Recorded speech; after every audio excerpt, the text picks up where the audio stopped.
Hello, hi నాన్న. నేను మీ అన్నయ్య హిస్టరీ రఫీ సార్ని. హిస్టరీ రఫీ సార్ యూనివర్స్లో మీరందరూ వచ్చినందుకు మీ అందరికీ కృతజ్ఞతలు. మనం చేసే కష్టం దేవుడు చూస్తూ ఉన్నాడు. అంతకన్నా మించి కేజీహెచ్ ఆన్లైన్ క్లాసెస్ గొడుగు కింద మనం చల్లగా ఈ క్లాసులు నేర్చుకుంటున్నాం. సబ్జెక్ట్ నేర్చుకుంటున్నాం.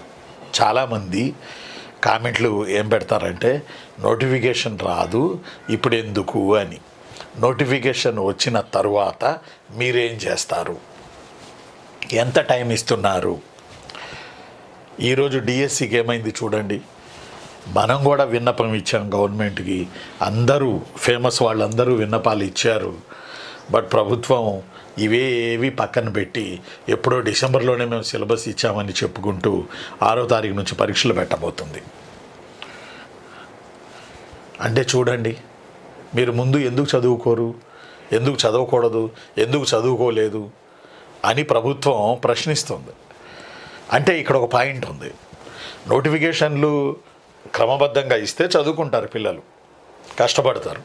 యూపీపీఎస్సీ లాగా ఇదిగో ఈ నెలలో నోటిఫికేషన్ వస్తుంది, ఈ నెలలో ప్రిలిమ్స్ ఉంటుంది, ఈ నెలలో మెయిన్స్ ఉంటుంది, రిజల్ట్ ఈ టైంలో వస్తుంది అని చెప్పి ఒక కరికులం ఏపీపీఎస్సీ నుంచి యూపీపీఎస్సీ నుంచి మనకు ఉంది. అందువల్ల ఒక విధ అది కష్టమైన నష్టమైన తక్కువ పోస్టులు వచ్చిన లక్షల మంది రాసిన దానికి ఎందుకు పోటీ పడి కొడుతున్నారంటే దానికి బికాజ్ ఆఫ్ ఓన్లీ దానికి కరికులం ఉంది, ఒక విధానం ఉంది, ఒక క్యాలెండర్ ఉంది. మనకు లేదు. అందువల్ల మనం కూర్చుని చదువుకుంటా పోతామా, ఎప్పుడు నోటిఫికేషన్ వచ్చిందో తెలియదు, అప్పటిదాకా కూర్చోవలసిన అవసరం ఉందా అనేది ఒక వర్షన్. అయితే నేనేమంటానంటే మనకి ప్లాన్ బి ఉండి కొద్దో గొప్ప ఫైనాన్షియల్గా స్థిరత్వం ఉండి మనం పోటీ పరీక్షలో కూర్చోవాలని అనుకున్నప్పుడు ఈ వచ్చే నోటిఫికేషన్లు లేట్ అయినా వస్తాయి, వచ్చి తీరుతాయి, రాకుండా పోవు. కానీ మనం చేయాల్సిన పని సబ్జెక్ట్ని స్థిరత్వం చేసుకోవడం. పాపం చూడండి, పెయిన్ఫుల్ సిచ్యువేషను. నోటిఫికేషన్ వస్తుందని అట్లాగే అంటారులే అని చెప్పి డిఎస్సి పిల్లలు డిసెంబర్ నుంచి ప్రభుత్వం చెప్తున్నటువంటి విషయాలను అన్ని ప్రభుత్వాలు ఇట్టాగే చెబుతాయి అన్న విధానంలో అనుకున్నారా? కనీసం 90 రోజులు ఇమ్మన్నారా? 90 రోజులు కూడా ఇవ్వాల. 40 రోజులు 45 రోజుల్లో ఇచ్చారు. ఈ 40-45 రోజుల్లో ఎవరు కొట్టాలి జాబు? మీలాగా లాంగ్ టర్మ్లో కూర్చొని ఉన్నారే వీళ్ళు జాబులు కొడతారు. సడన్గా నడుమధ్యలో వచ్చేస్తారు చూడండి. నడుమధ్యలో చదివి నడుమధ్యలో రాసి వెళితే ఈ ఉద్యోగాలు రావు. Long term కూర్చోవాల్సిందే. దేవుడి దయ వల్ల రాబోతున్న క్యాలెండర్ కనుక క్లారిటీ ఇవ్వగలిగితే మన మాన్యశ్రీ లోకేష్ గారు ఈ క్లారిటీ ఇచ్చి క్యాలెండర్ మనకి ఇవ్వగలిగితే మాత్రం ఇంకా మనం బేషుగ్గా బలంగా ప్రిపేర్ అవ్వడానికి అవకాశం ఉంటుంది. అంటే పోటీ పరీక్షలది ఒక యాత్ర. 2 కిలోమీటర్లు 3 కిలోమీటర్లు ముగిసేది లేదు. అదో కొన్ని వందల కిలోమీటర్లు నడవాలి, వేల కిలోమీటర్లు నడవాలి, ప్రిపరేషన్ చేయాలి, యాత్ర జర్నీ సాగాలి. అప్పుడు వాళ్ళు సడన్గా నోటిఫికేషన్ ఇస్తారు. వాళ్ళు ఏమంటున్నారు, మేము ముందు నుంచో చెప్తున్నాం కదా, మేము ఎప్పటి నుంచో చెప్తున్నాం కదా, నోటిఫికేషన్లు వస్తాయి, మీరు చదువుకోండి అని. ఎందుకు చదువుకోరు? తీరా వచ్చిన తర్వాత మీరు ఎక్స్ట్రా టైం అడిగితే ఎట్లా అని ఒక రకంగా కఠినంగా ఇప్పుడు డిఎస్సి పరీక్ష పెట్టయిపోతున్నారు. అందువల్ల మనం సిద్ధమై ఉండాలి. సిద్ధమా అంటే మనం సిద్ధమై ఉండాలి. మనం సిద్ధం కాకుండా ఇప్పుడు ఎట్లా ఉంటుందంటే నోటిఫికేషన్ వస్తుంది అనే దానికి కన్నా అంతకు ముందు నుంచి ప్రిపేర్ అవుతున్న వాళ్ళు బేషుగ్గా మంచి పిల్లలు. ఒక మాట చెప్పాలంటే నోటిఫికేషన్ వస్తుంది అని చెప్పి కూర్చునే వాళ్ళు మధ్యస్థం పిల్లలు.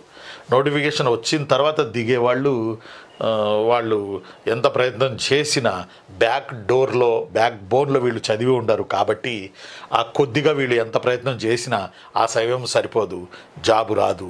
ఆ 2-3 నెలలు వేస్ట్ చేసుకుంటారు, డబ్బులు వేస్ట్ చేసుకుంటారు, పుస్తకాలు కొంటారు, వేస్ట్ చేసుకుంటారు. టెన్షన్ చేతదే ఆ టెన్షన్లో కింద మీద అయిపోతారు. కాబట్టి 3 రకాలు ఉన్న వాళ్ళల్లో మీరు ఏ రకం అవుతారు?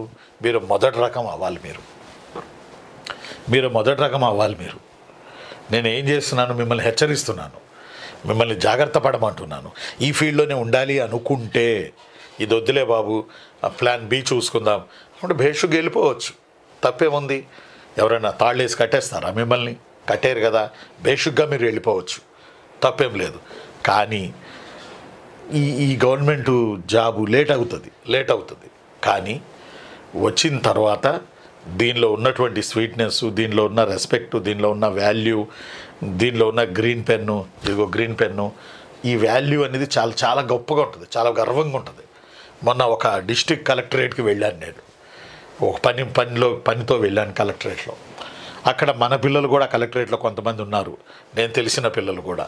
వాళ్ళు గుర్తుపెట్టి పాపం పరిగెత్తుకు వచ్చారు, కాసేపు మాట్లాడిన తర్వాత ఆర్డీఓ గారు బయటకు వస్తుంటే, ఆమె లేడీ, ఆమె బయటకు వస్తుంటే ముందు 3 వెనక 2 ఫైల్స్ తీసుకొని, ప్రభుత్వపు పెద్ద కారు, అర్థం అట్లా ఆమెకున్న వాల్యూ, అందరూ లేచి నిలబడ్డారు.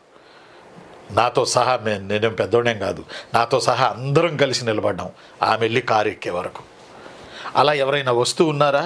వాళ్ళ వెనకాల 2-3 యూనిఫామ్ వేసుకుని ఫైల్స్ తీసుకుని వస్తున్నారు అంటే వాళ్ళు ఏదో గొప్ప జాబే, అక్కడ వాళ్ళు ఒక టాప్ జాబ్లోనే ఉన్నారు.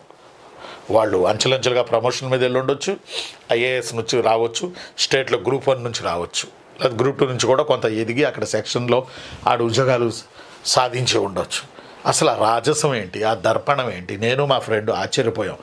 అరే, మళ్ళీ మనకు జన్మ అంటుంటే ఈసారి మనం కూర్చొని, అర్థం అట్లా ఈసారి మనం ఐఏఎస్ రాసి ఈసారి కలెక్టర్లు కొడదామని నేను మా ఫ్రెండు ఈరోజు మేము ఉన్నత స్థితిలోనే ఉన్నాం, లేకపోలేదు. కానీ కొట్టి తీరాలరా నాయన కలెక్టర్ జాబు, నెక్స్ట్ మళ్ళీ జన్మంటూ ఉంటే మనం కొడదాము అని చెప్పి మాకు అనిపించింది, మా ఇద్దరికి. ఇప్పుడు కుర్రాళ్ళని చూస్తే బాధ అనిపించింది. ఒక్కొక్కరు 3 బళ్ళ మీద వెళ్తా దూకుడుగా. అసలు ఎలా కుదురుతుంది ఇది? ఈ వర్షను తల్లిదండ్రులు ఉన్నంత వరకు ఓకే, ఆ తర్వాత ఏంటి పరిస్థితి? మీకు చెప్పాను, నేను కూడా దీంట్లో పెట్టాను. ఏం పెట్టాను దీంట్లో? రాత్రి వాట్సాప్లో వీటిలో స్టేటస్లో పెట్టా. నిన్న ఈవినింగ్ నేను వాకింగ్ వెళ్ళి వస్తుంటే ఒక 65-70 ఏళ్ల మధ్య ఒక వృద్ధుడు నెట్టుడు బండి, తోపుడు బండి మీద పీచు మిఠాయి పెట్టుకుని గంట కట్టుకుని ఆ గంట మోగించుకుంటూ వస్తూ ఉంటే నాకు ఆశ్చర్యం వేసి, నాకు కనబడుతున్నాడు. ఈవినింగ్ నేను వాక్ వెళ్ళినప్పుడు ఈరోజు అసలు అడుగుదాం అనుకుని మెల్లగా అతను ఎమ్మడబడ్డా, అసలు దారి వదిలేసి. ఏంది నువ్వు ఎక్కడి నుంచి వస్తావంటే పాత గుంటూరు నుంచి వస్తా అన్నాడు. సరే మరి మీరేం చేస్తున్నారు, ఎన్నేళ్ళ నుంచి నడుపుతున్నారు అంటే 30 ఏళ్ళ నుంచి నడుపుతున్నాను అన్న. ఈ బండి ఓ 1000 రూపాయలు మిగులుతాయి ఆ రోజుకి అన్న. ఒకసారి ఇట్లా చూశాడు నా వైపు, 700-800 మిగులుతాయండి. నేను పాత గుంటూరు నుంచి శ్రీనివాసరావు తోట వరకు ఈ బండి నెట్టుకెళ్తాను, 1 గంటకు బయలుదేరుతాను నేను, ఎండ లేదు వాన లేదు గాల్పు లేదు, నెట్టుకుంటాను. సాయంత్రం 10-10:30 అయింది, ఈ పీచి మిఠాయి మొత్తం అయిపోయింది, 800-900 వస్తాయండి అని నేను అడిగే కొంది ఆయన ఉత్సాహంగా చెప్తున్నాడు. మరి మీ పిల్లల్ని మీరు ఏం చేశారు, మీ పిల్లలు ఏం చేస్తున్నారు అంటే, పెద్ద కొడుకు కోటక్ మహేంద్ర బ్యాంక్లో పనిచేస్తున్నాడు, రెండో కొడుకు పెప్సీ కంపెనీలో పనిచేస్తున్నాడు అని అంటే నాకు అనిపించింది ఇతని కష్టం ఆ బిడ్డలు అర్థం చేసుకున్నారు అని. ఆ చిన్న లైన్ చాలుగా, ఇతని కష్టం ఆ బిడ్డలు అర్థం చేసుకున్నారు అని. ఎంత గొప్ప మాట తను చెప్తున్నాడు. మరి ఎందుకు మంచి హోదాలో ఉన్నారుగా బిడ్డలు అంటే, లేదండి నాకు ఇది అలవాటు, 30 ఏళ్ల నుంచి అలవాటు అండి, ఇదే నేను ఈ గుంటూరు పట్టణంలో ఇలా నెట్టుకెళ్తున్నాను, ఇటు అమ్ముకుంటానండి నేను అని. ఆ బండి మామూలుగా వాకింగ్ చేయడానికే కింద మీద అవుతున్న ఈ టైంలో ఆ బండి ఎత్తులు పల్లాలు, దాని మీద బరువులు, గంట నెట్టుకెళ్ళడం, 65 ఏళ్ల మనిషి. ఒక్కసారి ఆలోచన చేయండి. మన కళ్ళ ముందు కనబడతారుగా, మన రోడ్డు మీదకి వెళ్తే, మన సెంటర్కి వెళ్తే వీళ్ళు కనబడతారు. అర్థం అట్లా ఆయన బిడ్డలు అర్థం చేసుకున్నారు కాబట్టి వాళ్ళు జాబులు కొట్టారు. మా నాన్న ఎర్రటి ఎండలు నెట్టుకుంటా తిరుగుతూ ఉన్నాడు, మనం జాబులు కొట్టాలి, జాబులు కొట్టి మా నాన్నకి సుఖాన్ని ఇవ్వాలని ఇస్తారు. నాన్నకి ఇప్పుడు వద్దనుకుంటే అప్పుడు ఆయన మానేసి హాయిగా ఇంట్లో కూర్చుంటాడు, కొడుకులు సెటిల్ అయిపోయారు కాబట్టి.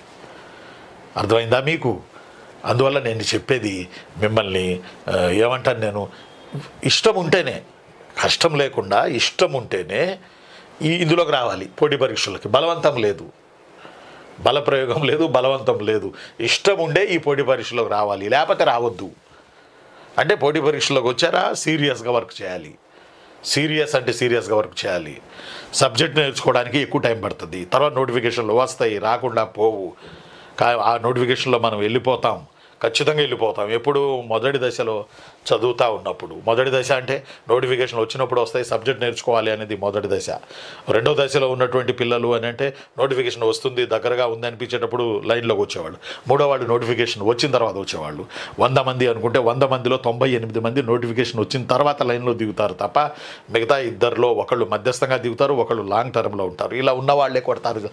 లాంగ్ టర్మ్లో ఎవరైతే ఉన్నారో వాళ్ళు కొడతారు. ఇక మిగిలిన జాబులు నోటిఫికేషన్ వస్తుంది అని ముందే కొన్ని నెలల ముందు ఊహించుకొని తెలుసుకొని మాలాంటి వాళ్ళ ద్వారా తెలుసుకుని కూర్చున్న వాళ్ళు ఉంటారే, వాళ్ళు మిగిలిన జాబులు వాళ్ళు కొడతారు. నోటిఫికేషన్ రాగానే జాయిన్ అయ్యే వాళ్ళు కోచింగ్ సెంటర్లకి డబ్బులు ఇస్తారు తప్ప, పుస్తకాల పబ్లిషర్స్కి డబ్బులు ఇస్తారు తప్ప జాబులు రావడం చాలా అరుదైన విషయం. టైం చాలదు. డిఎస్సికి చూడండి ఎంత టైం కావాలో, కానీ ప్రభుత్వం పెట్టేసింది 45 రోజులు కూడా మించి 50 రోజులు ఇచ్చినట్టుంది. 51 52 రోజుల్లో ఇచ్చింది. అందువల్ల జాగ్రత్త పడండి. ప్లాన్ బి ఉండి, మనకు సర్వ సౌకర్యాలు ఉండి, లేకపోతే మనకు భూమి ఉండి, లేకపోతే మన తండ్రి ఏదైనా వ్యాపారాలు చేస్తుండి, అర్థమైందా అండి, వ్యాపారాలు చేస్తూ ఉండి మనకి ఇది అవసరం లేదులే, మనం ఈ పనులు చేసుకుందాం, మనకు ఆల్టర్నేటివ్ ఉందిలే, ఇది వదిలే బాబు అని అనుకుంటే అటు వెళ్ళిపోవచ్చు.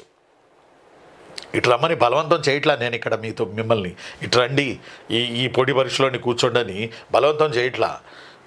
ఆప్షన్స్ ఉంటే వెళ్ళిపోవచ్చు, అది మీ ఇష్టం, మీరు చేసే కష్టం, మీ ఆలోచన. బలవంతం ఉండదు ఇక్కడ. ఈ సెంటర్లో చేరండి, ఈ పాఠాలు వినండి అని బలవంతం ఏమి ఉండదు ఎక్కడ. అర్థం అట్లా కాదు అనుకుంటే ప్లాన్ బీకి వెళ్ళిపోవచ్చు, హాయిగా కష్టపడవచ్చు. మనకు అవకాశాలు ఉంటే ప్రైవేట్ రంగంలో కూడా కోట్ల రూపాయలు సంపాదించు. గవర్నమెంట్ రంగంలో ఏం సంపాదిస్తాం అసలు? నెల జీతం తప్ప. ఒక రకంగా అనుకుంటే ఒక మాట, నెల జీతం తప్ప ఏం సంపాదిస్తాం? ప్రైవేట్ రంగంలోకి వెళ్తే కోట్లు సంపాదిస్తున్నారు. అలా అనుకున్నప్పుడు అటు వెళ్ళండి.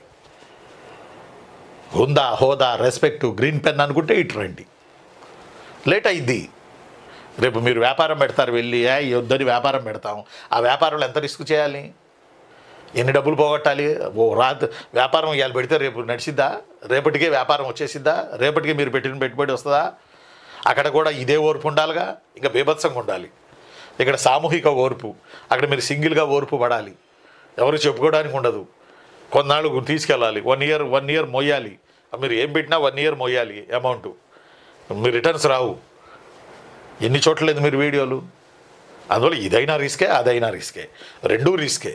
కాబట్టి ఈ రిస్కులో మీరు ఏది నిర్ణయం తీసుకుంటారనేది మీకు. ఇటు వచ్చి చెడిపోయేది లేదు, అటు వెళ్ళి చెడిపోయేది లేదు. అర్థమైందా మీకు?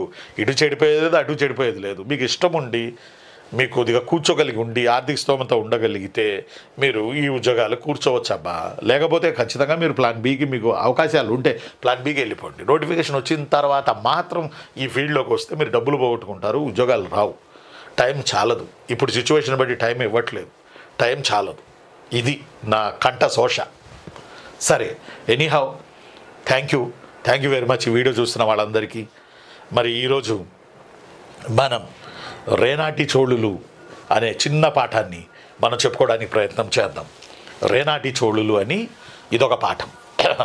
రేనాటి చోళుల మీద వస్తే గిస్తే ఒక బిట్టే. రేనాటి చోళుల మీద వస్తే గిస్తే ఒకే ఒక్క బిట్ వస్తుంది. అదేంటంటే తెలుగులో తొలి గద్య శాసనం వేసిన రాజవంశం రేనాటి చోళులు. తెలుగులో తొలి పద్య శాసనం పాండురంగడి అద్దంకి శాసనం. తొలి పద్య శాసనం పాండురంగడి అద్దంకి శాసనం. అవునా కదా? ఈ పాండురంగడి అద్దంకి శాసనం అద్దంకిలో వేశారు, తరువజా శైలిలో ఉంది. ఇది అతని బోయకొట్టాల దండయాత్రలకు సంబంధించింది. పాండురంగడు గుణగా విజయాదిత్యుడు. ఇది మనకి ఎక్కడ జారీ చేసి ఉంది? ఇది అద్దంకిలో వేయబడి ఉంది. ఇప్పుడు అద్దంకి టౌన్లో ఇది ఉంది, దీని ప్రతిమ. బాపట్ల కలెక్టరేట్లో ఉంది దీని ప్రతిమ. కలెక్టరేట్లో ఉంది అంటే ప్రైడ్ అన్నట్టు, pride of our Telugu language, pride of our Telugu language. English medium కూడా అవసరమే, మనం అభివృద్ధి చెందాలంటే ఇంగ్లీష్ మీడియం అవసరమే. మన నారాయణమూర్తి గారు చెప్పింది, సినిమా యాక్టర్ నారాయణమూర్తి గారు ఏదో మీటింగ్లో చెప్పింది, సమర్థించి తీరాల్సిందే. తెలుగు ఉండాలి, ఇంగ్లీష్ ఉండాలి. ప్రపంచం వెళ్ళాలంటే ఇంగ్లీష్ ఉండాల్సిందే. ఇప్పుడు అంతా ప్రపంచం కంప్యూటర్ సాఫ్ట్వేర్ అంటే ఇంగ్లీష్ లేకుండా కుదరదు కదా. అలాగని మాతృభాషను మనం వదలలేం. కాబట్టి తెలుగులో తొలి పద్యశాసనం పాండురంగడి అద్దంకి శాసనం అయితే, తెలుగులో తొలి గద్యం, తెలుగులో తొలి వచనం శాసనమే కలమళ్ళ శాసనం. కలమళ్ళ శాసనం లేదా కందిమళ్ళ శాసనం. కలమళ్ళ శాసనం లేదా కందిమళ్ళ శాసనం, తెలుగులో తొలి గద్య శాసనం వేసిన రాజవంశం ఏదని అడుగుతాడు. రాజును కూడా అడగకపోవచ్చు. రేనాటి చోళులా, తెలుగు చోళులా, వెలనాటి చోళులా, తంజావూరు చోళులా? తంజావూరు చోళులు ఎందుకు వస్తారు, ఎందుకు వేస్తారు వాళ్ళు తమిళలో అయితే? తంజావూరు చోళులా? ఇలా అడుగుతాడు. మన క్వశ్చన్ పేపర్లు ఏమో మొన్న ట్రైబల్ ఏదో ఎగ్జామ్ జరిగితే గౌతమిపుత్ర శాతకర్ణి సంథింగ్ ఎవరిని పెళ్లి చేసుకున్నారు అని చెప్పి విచిత్రంగా అందులో 3 మగాళ్ళను పెట్టి ఒక వశిష్ఠను పెట్టారు. గౌతమిపుత్ర శాతకర్ణి ఎవరిని వివాహం ఆడాడని చెప్పి నాహపానుడు, రుద్రదమనుడు, భూమకుడు, వశిష్ఠ అని పెట్టాడు. మగాళ్ళని ఎట్టా పెళ్లి చేసుకుంటాడు గౌతమిపుత్ర శాతకర్ణి? వెరైటీ కాకపోతే.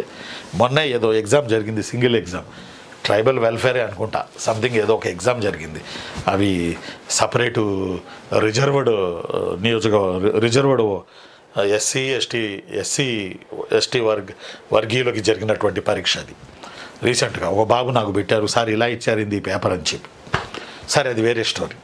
ఒక్కోసారి అలా వచ్చినప్పుడు పెట్టాల్సిందే. వశిష్ఠాన్ని డీలో ఇచ్చారులేండి, ఆప్షన్ డీలో వశిష్ఠాన్ని ఇచ్చారు, ఆప్షన్ డీలో మళ్ళీ కీలోనేమో తప్పిచ్చారు. గౌతమిపుత్ర శాతకర్ణి మగాళ్ళని ఎలా పెళ్లి చేసుకుంటాడు అంటే ఏపీబీఎస్సీ సంస్కరణలు ఏపీబీఎస్సీలో రావాల్సినటువంటి అవసరం ఉంది. ఆ పేపరు ఆ తమ్ముడు పెట్టాడు, ఒక తమ్ముడు నాకు.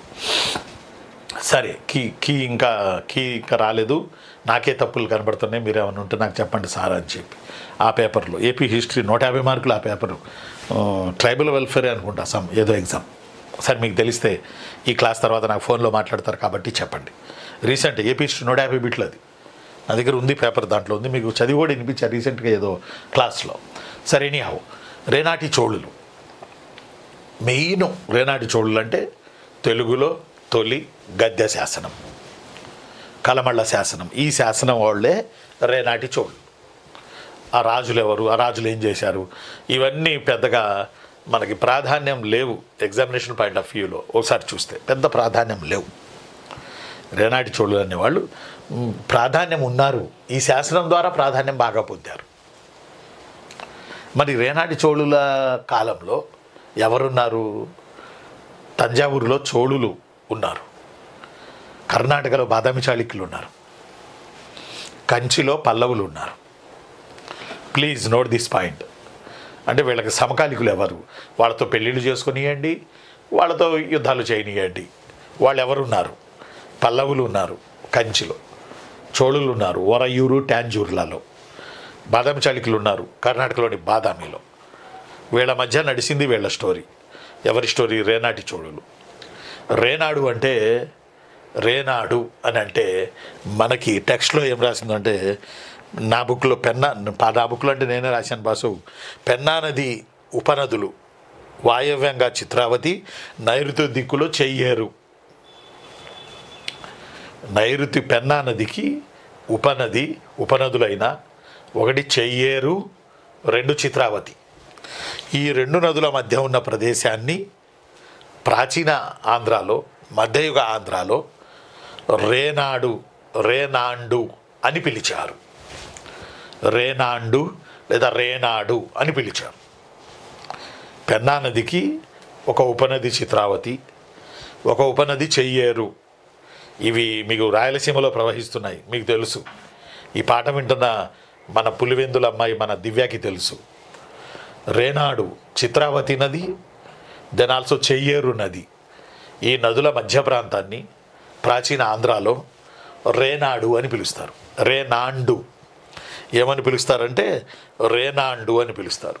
రేనాండు అంటే 700 శిస్తు గ్రామాల సమూహం. రేనాండు NANDU. రేనాండు అని అంటే 700 గ్రామాల శిస్తు వసూలు చేసుకునే గ్రామాల సమూహాన్ని రేనాడు అంటారు. రేనాడు అంటే 7,000 గ్రామాలు. 700 కాదు, ఒక్క నిమిషం ఉండండి, 7,000. రేనాడు అంటే 7,000 గ్రామాలు. అంటే ఆ రోజుల్లోనైనా ఈ రోజుల్లోనైనా జిల్లాల విభజన జరిగినా, ప్రాంతాల విభజన జరిగినా, పరగణాల విభజన జరిగినా దేని బేస్గా జరుగుతుంది? రెవెన్యూ బేస్గా జరుగుతుంది.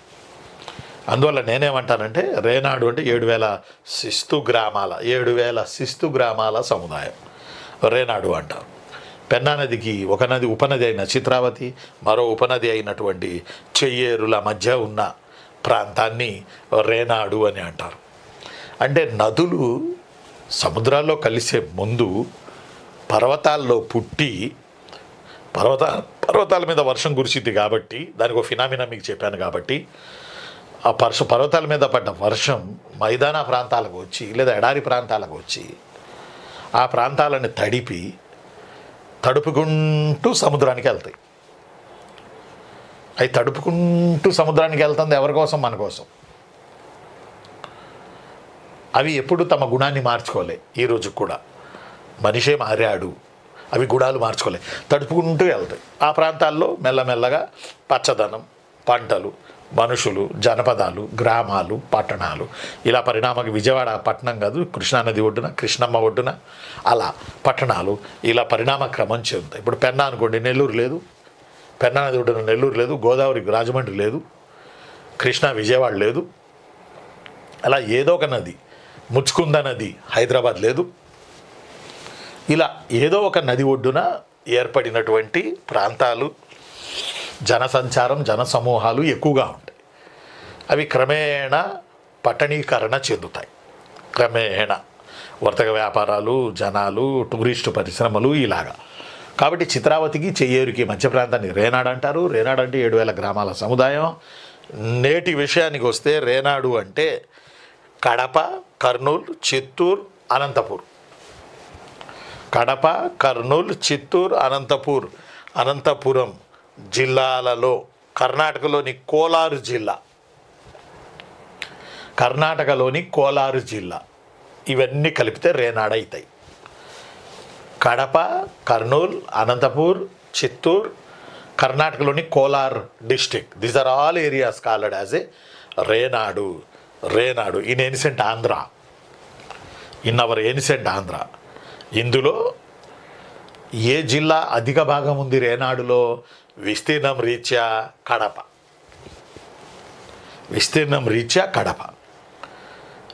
ఇదే కడప ఎక్కువగా రెడ్డి కులస్తులు ప్రాధాన్యం వహించే ప్రాంతాలు ఇవి. అందువల్ల రేనాడుకి మూలం రెడ్డినాడు నుంచి రేనాడు వచ్చిందని, రేనాడు నుంచి రేనాండు వచ్చిందని, రేనాండు నుంచి కడప అనే పేరు రాకపోయినా ప్రాచీన కాలంలో రేనాడుగా కడపని పిలిచారని మనకు సాహిత్యంతో పాటు శాసనాలు కూడా మనకు చెప్తా ఉన్నాయి. కాబట్టి రేనాడు కడపలో ఎక్కువ భాగం, అనంతపురం, చిత్తూరు, కర్నూలు, కర్ణాటకలోని కోలార్ జిల్లా ఈ ప్రాంతాలను రేనాడు అంటారు. ఇక జియో ట్యాగ్ లాగా చెప్పాలంటే చిత్రావతి, చెయ్యేరు మధ్య ఉన్న ప్రాంతాన్ని, పెన్నా నదికి ఉపనదులు ఇవి, ప్రాంతాన్ని రేనాడు అని పిలుస్తారు. ఓకేనా? ఇది రేనాడు జియోగ్రఫికల్ స్వరూపం. ఇప్పుడు మరి ఎవరు వీళ్ళు ఆడ నుంచి వచ్చారు? వీళ్ళ కథాకమామీష ఏంటి? రేనాటి చోళులు తంజావూరు చోళులకి సామంతులు. Please note this point. ఒక్కోసారి ఫలానా వంశమడికి వీళ్ళు ఎవరి వద్ద పనిచేశారనో, వంశమడికి వీరు ఎవరికి సామంతులనో ఇలా కూడా అడుగుతున్న రోజులు లేకపోలేదు. అందువల్ల జాగ్రత్తగా వినండి. రేనాటి చోళులు సేమ్ పీరియడ్లో, జాగ్రత్తగా వినాలి, రేనాటి చోళులు సేమ్ పీరియడ్లో తంజావూరు కన్నా ముందు దాని సమీపాన తమిళనాడులో ఒరాయూరు అని ఉండే. ఒరాయూరు అది అసలు చోళుల ఫస్ట్ క్యాపిటల్ సిటీ. ఒరాయూరు చెప్తాను, ఒక్క నిమిషం. ఒరాయూరు వింటున్నారనన్నా? ఒరాయూరు అనేది చోళుల తొలి రాజధాని. ఈ ఒరాయూరు కేంద్రంగా కొన్నాళ్ళు ప్రాచీన చోళులు వెళ్ళారని, వాళ్ళలో కరికాల చోళ ఒకడని, కరికాల చోళ, కర్రీ అంటే నలుపు, కాల అంటే పాదం, ఒక కాలు నల్లగుండేదట ఈ చోళుడికి. అందువల్ల he got a title Karikala Chola. ఈ కరికాల చోళకు చెందినటువంటి సామంతులుగా రేనాటి చోళులు బయలుదేరి చోళులకి పల్లవులకి జరిగిన వార్స్లో చోళుల తరపున సహకరించి చోళుల ద్వారా చిత్తూరు జిల్లా చేరి చిత్తూరు జిల్లాలో మదనపల్లి తాలూకా చిప్పిలి అనే గ్రామంలో వీళ్ళు తొలుత సెటిల్ అయ్యారట. ఎవరు వాళ్ళు? రేనాటి చోళులు. ఎవరు వాళ్ళు నాన్న? రేనాటి చోళులు. నేను ముందుకు వచ్చాను అంటే ఇంపార్టెంట్ పాయింట్ చెప్పబోతున్నాను అని. రేనాటి చోళులు ఎవరికి సామంతులు? తంజావూరు చోళులకి సామంతులు. ఎవరితో పోరాడారు? పల్లవులతో పోరాడారు. ఆ తర్వాత కరికాల చోళుడి ద్వారా ఎక్కడ అధికారాన్ని పొందారు? చిత్తూరు జిల్లా మదనపల్లి తాలూకాలో చిప్పిలి అనే గ్రామంలో. అందువల్ల రేనాటి చోళుల తొలి రాజధాని చిత్తూరు జిల్లాలోని చిప్పేలి, CHIPPELI. ఈరోజు కూడా ఊరు ఉన్నది జియో ట్యాగ్లో కనుక మనం చూస్తే. రేనాటి చోళుల తొలి రాజధాని రేనాడు కాదు. తొలి రాజధాని చిత్తూరు జిల్లాలో మదనపల్లిలో చిప్పేలి అనే ఊరు. వీళ్ళ యొక్క రాజధాని కొంచెం బాగా గుర్తుపెట్టుకోండి. చిప్పేలి. ఇక్కడ పెద్ద చిప్పేలి, చిన్న చిప్పేలి అనే 2 గ్రామాలు ఉన్నాయట మదనపల్లి తాలూకాలో. ఇప్పటికి కూడా చిప్పేలి లేదా చిప్పిలి, చిన్న చిప్పిలి లేదా పెద్ద చిప్పిలి, ఇవి రేనాటి చోళుల తంజావూరు చోళుల ద్వారా పొందిన తొలి రాజధాని ఇది చిప్పిలి అనేది.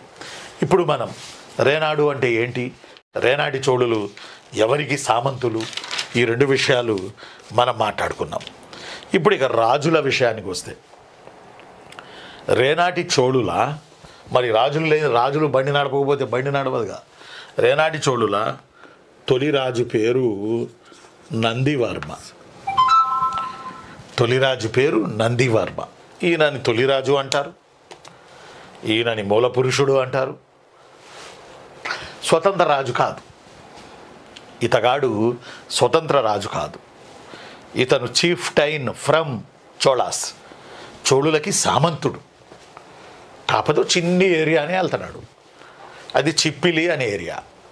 అది ఉమ్మడి చిత్తూరు జిల్లా మదనపల్లి తాలూకాలో ఉంది. అర్థం అవట్లా చెల్లెమ్మ?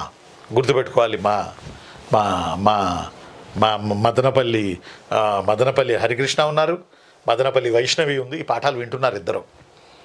మీరు చెప్పాలి చిప్పిలి అనే గ్రామం ఎక్కడుందో. వైష్ణవి, ఒకసారి మీ ఫాదర్ని అడిగి చెప్పమ్మా. ఒకసారి మీ ఫాదర్ని అడిగి చెప్పు నాన్న. హరికృష్ణ, మీ ఫ్రెండ్స్ని అడిగి ఒకసారి చెప్పయ్యా. చిప్పిలి మదనపల్లి తాలూకాలో ఉంది. ఇది వీళ్ళ తొలి రాజధాని. 2 పిల్లలు ఉన్నారు మదనపల్లి నుంచి మనకి. హరికృష్ణ ఉన్నారు, వైష్ణవి ఉన్నారు. సరే, ఎవరు? నందివర్మ మొదటి రాజు. చిప్పిల్లిలో ఈ వంశమే. ఇంకా వీళ్ళు ఓన్ దుకాణం మొదలుపెట్టలే.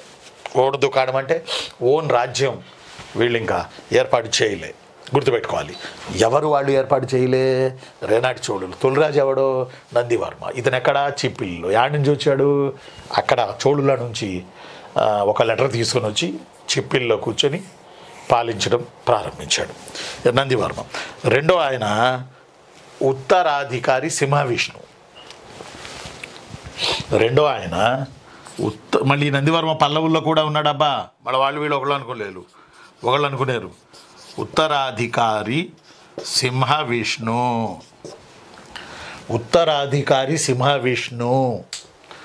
ఈయన వచ్చడం పల్లవులకి ఇష్టం లేదు. అందువల్ల పాపం ఈ క్యాండిడేటు పల్లవులతో పోరాడాల్సి వచ్చింది. విస్తృతంగా పల్లవులతో విపరీతంగా పోరాడాడు. ఈయన రెండో ఆయన ఉత్తరాధికారి సింహవిష్ణు. ఈ ఫాట్ విత్ పల్లవాస్. అంటే మొదటి నుంచి వీళ్ళు చోళుల తరపు నుండి పల్లవులతో శత్రుత్వంలో ఉన్నారు కదా. ఇతను ఏడకొచ్చేటప్పటికి పల్లవులకు మరీ కోపం వచ్చింది. ఎందుకంటే పల్లవులు ఒకప్పుడు గుంటూరు జిల్లా పల్నాడు నుంచి వెళ్ళినోళ్లే. పల్లవనాడు, పల్లవ భోగ్య, పల్లవ బుగ్గ, పల్లవనాడు, పలనాడు అయింది పరిణామ క్రమంలో. అంటే ఈ పల్లవులు పాత పల్లవులు, ప్రాచీన పల్లవులేమో పల్నాడు, నవీన పల్లవులేమో కంచి, తమిళనాడులోని కంచి. ఇక్కడ నుంచి వలస వెళ్ళినోళ్లే, ఆంధ్ర నుంచి. కాబట్టి ఇప్పుడు నేను ఇక్కడ ఏం చెప్తానంటే మీకు, ఇతడు పల్లవులతో పోరాడాడు. చిప్పిలిలో లేదా చిత్తూరు జిల్లాలో రాజ్యాన్ని స్థిరత్వం చేసుకున్నాడు. చిత్తూరు జిల్లాలో ఇతను ఒక రాజ్యాన్ని స్థిరత్వం చేసుకున్నాడు. ఎవరైనా రెండో ఆయన ఉత్తరాధికారి సింహ విష్ణు. మూడో ఆయన మనకి హీరో. ఆ హీరోనే ధనుంజయ వర్మ. 585. ఈ ఇయర్ కూడా వేసుకోవాలి. ఏడి ఇప్పుడు మనం 2000 ఎంతలో ఉన్నాం, 25లో ఉన్నాం. 585 ఏడి, కొన్ని సంవత్సరాల క్రితం. 585 ఏడి అర్థం చేసుకోవాలి తమరందరూ. 585 ఏడి, రైట్.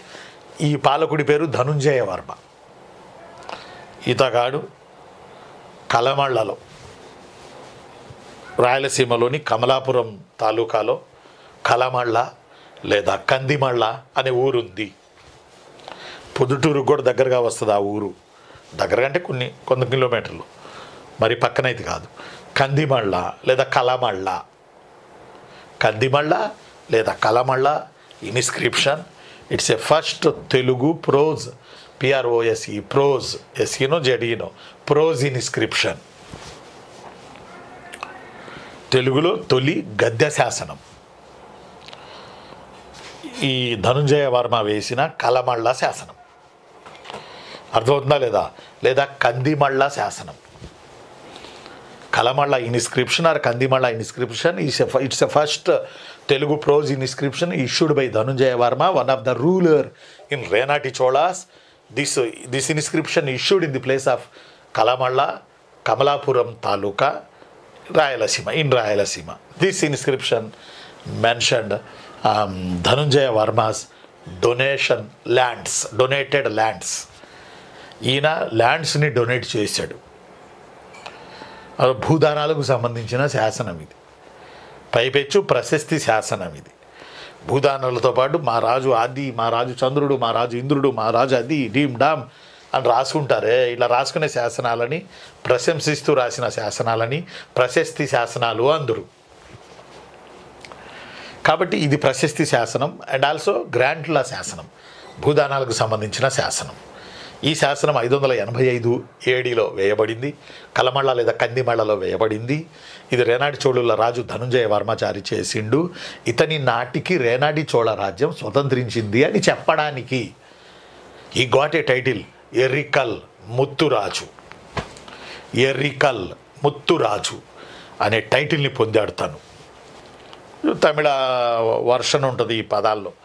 ఎర్రికల్ ముత్తురాజు, ఎర్రికల్ ముత్తురాజు. మళ్ళీ చెప్తున్నా, ఎర్రికల్ ముత్తురాజు అనే బిరుదు పొందాడు ధనుంజయ వర్మ. జయవర్మ గిరివర్మ ఏం లేవు, వేరే ఏ పుస్తకాల్లో తప్పుడు పుస్తకాలు. జయవర్మ కాదు, ధనుంజయ వర్మ. ధనుని తీసేసి జయవర్మ అని ఉండొచ్చు. ధనుంజయ వర్మ ఇదే మూడో ఆయనది ఇంపార్టెంట్ మనకి. ధనుంజయ వర్మది మూడో రాజు. కత్తి ఇంపార్టెంట్ ఏంటంటే ఇదే. రేనాటి చోళుల పాఠం అంతా ఒక పక్క, ఈ శాసనం ఒక పక్క. అంటే ఈ శాసనం ఎంత ఇంపార్టెన్సో జర అర్థం చేసుకోండి. ఓకేనా? ఎవరు వేశారు అని అడుగుతాడు, అంతే సింపుల్. రేనాటి చోళుల, తెలుగు చోళుల, వెల్నాటి చోళుల, పల్నాటి చోళుల, పల్నాడులో చోళులు లేదులే, వెల్నాటి చోళుల, తంజావూరు చోళుల, ఒరయూరు చోళుల, ఇలా అడిగే ఆస్కారాలు ఉన్నాయి. ఇదే ఇంపార్టెంట్ అసలు ఈ పాఠం మొత్తానికి. గత 26 ఏళ్ల నుంచి నేను పాఠం చెప్తున్నాను కదా, కోచింగ్లో ఉన్నాను కదా 26 సంవత్సరాల నుంచి. ఇదే కత్తి. ఇది అప్పుడప్పుడు అడుగుతాడు, రెగ్యులర్గా అడగట్లా. కానీ ఇది పోటీ పరీక్షలో అడగడానికి అర్హత కలిగినటువంటి పాయింట్. ఏది? ఈ ధనుంజయ వర్మ లేదా ఎరికల్ ముత్తురాజు 585 ఏడి కలమళ్ళ లేదా కందిమళ్ళ శాసనం, తెలుగులో తొలి గద్య శాసనం. ఇది గ్రాంటులకు సంబంధించింది, ప్రశస్తి శాసనం. ఈ ఇన్ఫర్మేషన్ చాలు, ఇంకా ఎక్కువ ఇన్ఫర్మేషన్కి వెళ్ళబాకండి. మొన్న పేపర్ అంతా బేసిక్గా ఇచ్చాడు. ఫిబ్రవరి 23వ తేదీన 2025 ఫిబ్రవరి 23న మెయిన్స్ జరిగింది కదా, సండే రోజు. బేసిక్ ఇచ్చాడు. Long term concept basic coaching అని పెట్టింది. అందుకనే అంతకుముందు actually long term concept based coaching అని ఉండే, కానీ ఇప్పుడు బేస్డ్ తీసి బేసిక్ పెట్టాం. ఎందుకు పెట్టానంటే బేసిక్స్ నుంచి మీకు నేర్పాలి కాబట్టి, కంప్యూటర్ బేసిక్స్ లాగా. సరేనన్న. ఆ తర్వాత 4వ రాజు పేరు మీకు చెప్పనా? పుణ్యకుమారుడు. రేపు సడన్గా పుణ్యకుమారుడు, పుణ్యం చేసుకున్న కుమారుడు ఏ వంశంకు రాజు అన్నాడు అనుకోండి, మనం కళ్ళు తేలేయకూడదు, ఆన్సర్ పెట్టాలి రేనాటి చోళ అని. పుణ్యకుమారుడు 4th వన్. ఆ రాజుగారి పేరు పుణ్యకుమార. ఇతను కూడా పల్లవుల లాంటి శత్రువుల్ని ఎదుర్కోవడానికి భయపడి బాదామి చాళుక్యుల అమ్మాయిని పెళ్లి చేసుకున్నాడని పుస్తకాలు చెప్తున్నాయి. నేను ముందే చెప్పా, రేనాటి చోళులకి బాదామి చాళుక్యులు సమకాలికులు, చోళులు సమకాలికులు, పల్లవులు సమకాలికులు, కలభ్రులు సమకాలికులు అని చెప్పడం జరిగింది. ఇప్పుడు కలభ్రులు అనే వాళ్ళని యాడ్ చేశా. కలభ్రులు KLABHRUS, కలభ్రాస్. కలభ్రులు బోర్డు మీద రాసి అయిపోతుందిగా. కలభ్రులు, ఇదిగో నాన్న, కలభ్రులు వీళ్ళందరూ. మనోడు ఏం చేశాడు? మనోడి సమయానికి పుణ్యకుమారుడు. మీరు వింటున్నారు రేనాటి చోళులు, హిస్టరీ రఫీ సార్ ద్వారా మీరు వింటున్నారు. KJ ఆన్లైన్ క్లాసెస్ కింద చాలా సీరియస్గా మీరు వింటున్నారు. ఇది అడ్వర్టైజ్మెంట్. ఇప్పుడు మ్యాటరు, పుణ్యకుమారుడు 4వ రాజుగా చెప్పబడుతున్నాడు. అంటే మధ్యలో మళ్ళీ ఒకళ్ళరా జారిపోయారు, వాళ్ళంత ఇంపార్టెంట్ కాదు. ఇంపార్టెంట్ వాళ్ళలో 4వ వాడు అనుకోండి. పుణ్యకుమారుడి పీరియడ్కి 2వ పులకేశిని పల్లవ నరసింహవర్మ ఓడించి ఉన్నాడు. అది ఇండియన్ హిస్టరీ. 2వ పులకేశి ఎవడో? బాదామి చాళుక్య రాజు, కర్ణాటక. ఈ బాదామి చాళుక్య రాజు అయిన 2వ పులకి, బాదామి ఉంది కర్ణాటకలో, టూరిస్ట్ ప్లేస్ బాదామి, అదే రాజధాని చాళుక్యులకి. ఈ బాదామి చాళుక్యుల రాజు 2వ పులకేశి ఆయన వయసులో ఉన్నప్పుడు ఆయన అహంకారం, ఆయన గర్వం, రాజు కాబట్టి చాలా రాజ్యాల ఆక్రమణకు సహకరించింది ఆయన యాటిట్యూడ్.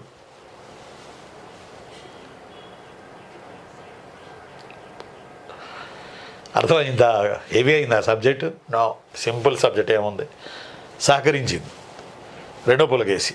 హర్షుణ్ణి ఓడించాడు 2వ పులకేశి. తమాషానా హర్షుణ్ణి ఓడించడం అంటే? అంతటి 2వ పులకేశిని పల్లవ నరసింహవర్మ వేశాడు. ఇది చూసి చాళుక్యులకు భయం వేసింది. అమ్మ ఇదేంది అంటే 2వ పులకేశే ముందెళ్ళాడులేండి, వెళ్ళి మహేంద్రవరం ఓడించి వచ్చాడు పల్లవులకి, వాళ్ళని రెచ్చగొట్టాడు. అందువల్ల ఈసారి వాళ్ళ అబ్బాయి నరసింహవర్మ చిరగా తీశాడు 2వ పులకేశి. పుల్లలూరు యుద్ధం, మణిమంగళ యుద్ధాలన్నీ ఉంటాయి. ఇది చూసి బాదామి చాళుక్యులు షేక్ అయ్యారు.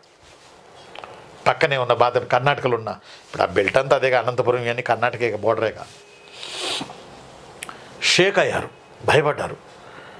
భయపడి చిప్పిలి ప్రాంతాన్ని రేనాడులో మెల్లమెల్లగా విస్తరిస్తున్నటువంటి మన రేనాటి చోళులతో సహాయం అడగదలిచి, ఈ సహాయం గాఢంగా ఉండాలంటే మ్యారేజ్ జరిగితే గాఢంగా ఉంటుంది ఈ సహాయం అని బాదామి చాళుక్యుల అందగత్తె వసంతపోరిని పుణ్యకుమారుడికి ఇచ్చి పెళ్లి చేసి రేనాటి చోళులు బాదామి చాళుక్యులు ఒకటై పల్లవుల్ని ఎదుర్కోవడానికి బలంగా పనిచేసిర్రు. వసంతపోరి అనే ఆవిడ ప్రిన్సెస్, బాదామి చాళుక్యుల రాణి, అందగత్తె, అపురూపమైన అందగత్తె, రాణి కాదు, రాకుమార్తె. ఆమె మన రేనాటి చోళులకి కోడలైంది. ఆ అమ్మ పేరు వసంతపోరి, PORI, వసంతపోరి. ఆవిడను మన పుణ్యకుమారుడు పెళ్లి చేసుకొని బాదామి చాళుక్యులు రేనాటి చోళులు ఒకానొక దశలో కలిసి కలభ్రుల మీద, పల్లవుల మీద పోరాటం జరిపిర్రు. ఇది పుణ్యకుమారుడి స్టోరీ. నెక్స్ట్ ఆ తర్వాత విక్రమాదిత్యుడిలో పెద్దగా మనం చెప్పుకునే ఏం లేవు. వాళ్ళ అబ్బాయి విక్రమాదిత్యుడు, వాళ్ళ అబ్బాయి 2వ విక్రమాదిత్యుడు, 5 అనుకోండి, 2nd విక్రమాదిత్య అన్న. 2nd Vikramaditya రేనాటి చోళులు 2nd Vikramaditya. ఈ 2nd విక్రమాదిత్య చిత్తూరు నుంచి కొంత ఆక్రమణలు చేయదలిచి అప్పటికే వీళ్ళు కొంత అనంతపురం, కర్నూలు, కడప ఈ ఏరియాల్లో బాగానే విస్తరించారు రేనాటి చోళులు. అయితే ప్రకాశం జిల్లాలో కంభం చెరువు ఉన్నది, ఉమ్మడి ప్రకాశం జిల్లాలో నల్లమల డౌన్లో. కంభం చెరువు దాటుకుని కొద్దిగా ముందుకెళ్తే వెనకో పక్కనో బేస్తవానిపేట ఉంది. అక్కడ గవర్నమెంట్ డిగ్రీ కాలేజీ ఉంది, ఆంధ్రప్రదేశ్. బేస్తవానిపేట పక్కనే కొంచెం ముందుకెళ్తే అనుకుంటా పిట్టికాయ గుళ్ళ అనే ఊరు వస్తుంది. నేను వెళ్ళాను. నేను ఎంఫిల్ చేసేటప్పుడు శ్రీశైలంలో 95లో 95 కాదు 96లో 1996లో పిట్టికాయ గుళ్ళ అనే ఊరు మీద మా ఫ్రెండు ఎంఫిల్ థీసిస్ చేశాడు అన్నట్టు. మా ఫ్రెండు చేస్తున్నాడు. మేము చాలాసార్లు వెళ్ళాం శ్రీశైలం నుంచి పిట్టికాయ గుళ్ళకి మార్కాపురం మీదుగా. నాకు గుర్తు బాగా 1996 సంవత్సరంలో. ఆ పిట్టికాయ గుళ్ళ అన్ని దేవాలయాలు ఉంటాయి. ఇప్పుడు తగ్గినాయి. కొంతమంది దొంగలు, దుర్మార్గులు, సన్నాసులు ఆ దేవాలయాల్లో బంగారాలు ఉన్నాయని, మణి ముకుటాలు ఉన్నాయని అవన్నీ చెప్పుడు మాటలు విని పాత దేవాలయాల్లో పడి సన్నాసులు పందికొక్కులు తవ్వినట్టు తవ్వేశారు. మన దేవాలయాలు మనమే కాపాడుకోకపోతే ఎలా? పాత దేవాలయాలు పైపెచ్చు ఒక దేవాలయాల ప్రాంగణమే ఉంది ఆ ఊళ్ళో. అప్పుడు కట్టిన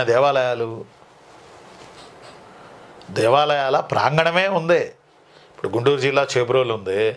చేబ్రోల్లో ఒక టెంపుల్ సిటీ లాగా అన్ని దేవాలయాలు ఒకే చోట ఉంటాయి.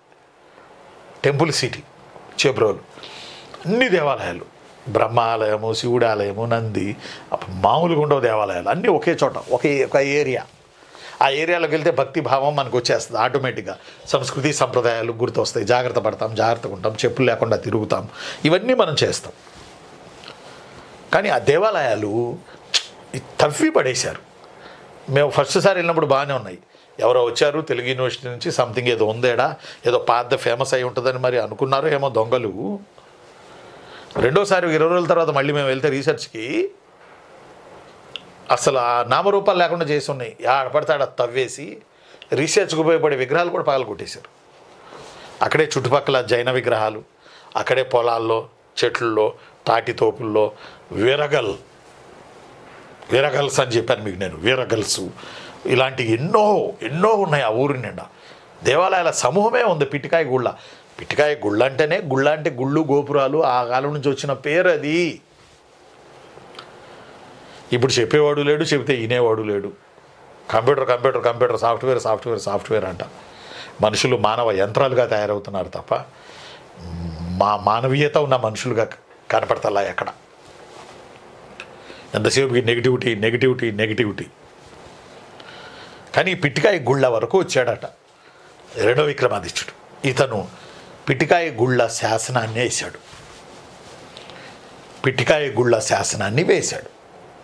ఆ తర్వాత ఆ ఊరు ఎంత ఫేమసో కృష్ణదేవరాయలు, ఆయన భార్య అన్నపూర్ణాదేవి లేదా చిన్నాదేవి ఖమ్మం చెరువు కట్టారు 16వ శతాబ్దంలో, 15-16 శతాబ్దాల్లో.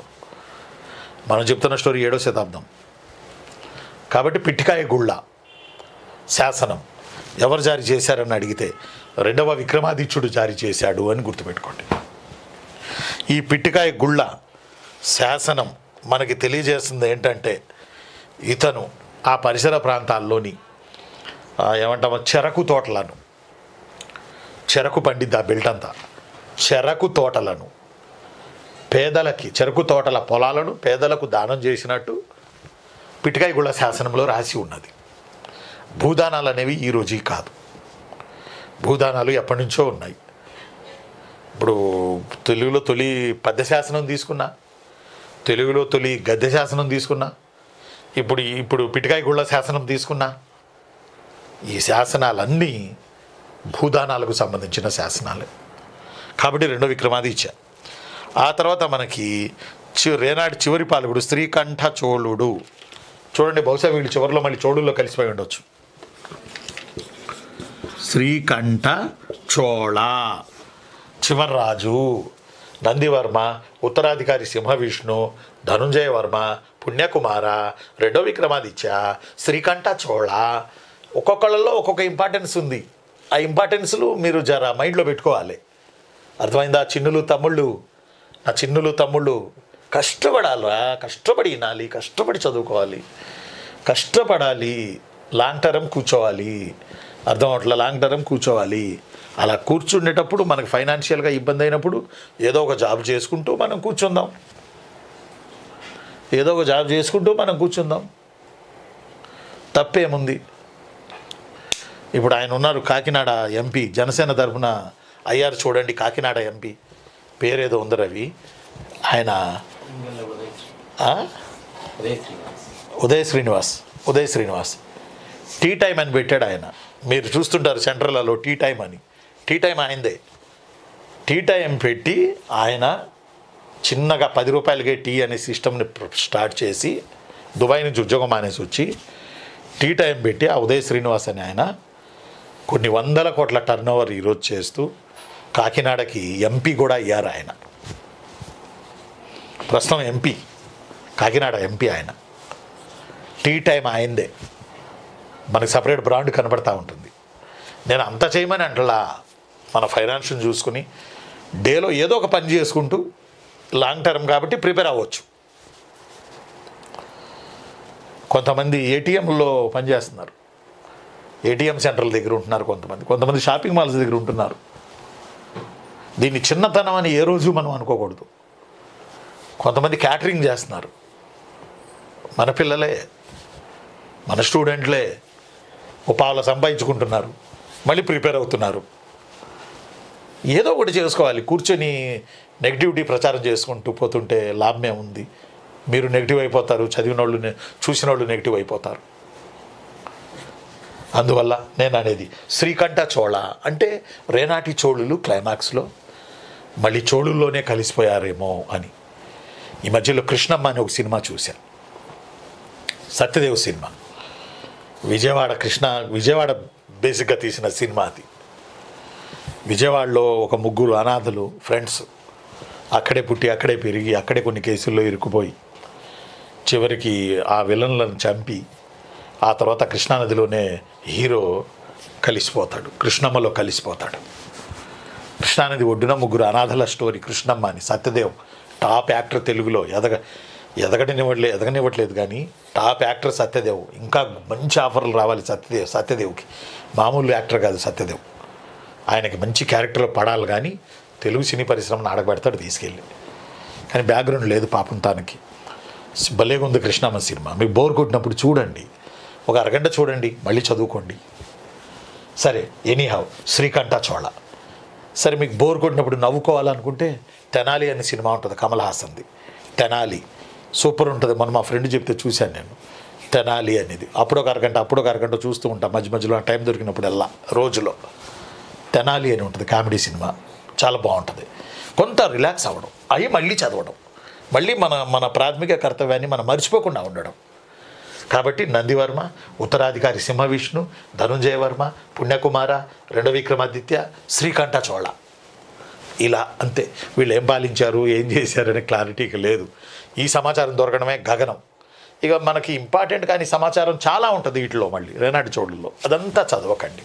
ఇందులో ఏమంటారు, దాని పిండి రసాన్ని తీసి మీకు నేను చెప్పాను. ఇదంతా కూడా చాలా మ్యాటర్ ఉంటుంది. ఆ మ్యాటర్లో నుంచి ముఖ్యమైన మ్యాటర్ తీసి మీకు చెప్పాను. ఇందులో పిచ్చిగా హైలైట్ ఏంటంటే ధనుంజయ వర్మ కలమళ్ళ శాసనం అనేది మెయిన్ ఇంపార్టెంట్. రేనాటి చోళులు. ఓకేనా? ఇది ఈరోజు లెసన్. ఇవి గుర్తుపెట్టుకోండి. రేనాటి చోళుల్లో లాస్ట్లో చోళుల్లో కలిసిపోయారనేది ఒక వాదన. ఈ వాదన కూడా ఇంకా రీసెర్చ్ నడుస్తూనే ఉంది, ఇంకా మనకు క్లారిటీ లేదు. కాకపోతే రేనాటి చోళుల పీరియడ్లో మాత్రం పిట్టికాయ గుళ్ళ టెంపుల్స్ కట్టారన్నది మాత్రం వాస్తవం. పిట్టికాయ గుళ్ళ టెంపుల్స్ సమీప ప్రాంతాల్లో ప్రకాశం జిల్లా బేస్తవానిపేట, మార్కాపురం, ఈ బెల్ట్. మార్కాపురంలో చెన్నకేశవ టాప్ టెంపుల్ ఉందిగా, చెన్నకేశవ స్వామి. మాచర్ల చెన్నకేశవుడు లాగా మాచర్ల కూడా చెన్నకేశవ స్వామి టాప్ కదా. దేవుడి పేరిట మార్కాపురం అనగానే పలకలు, అంతకన్నా మించి చెన్నకేశవ స్వామి. మాచర్ల అనగానే చెన్నకేశవ స్వామి, అమరావతి అనగానే అమరలింగేశ్వర స్వామి ఆలయం, బౌద్ధ స్తూపం.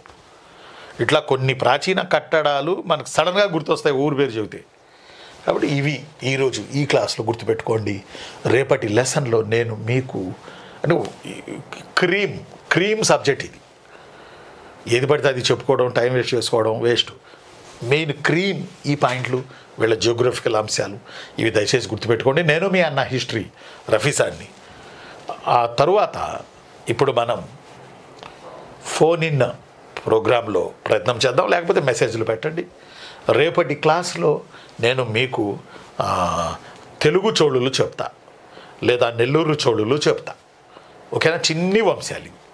Okay, thank you very much.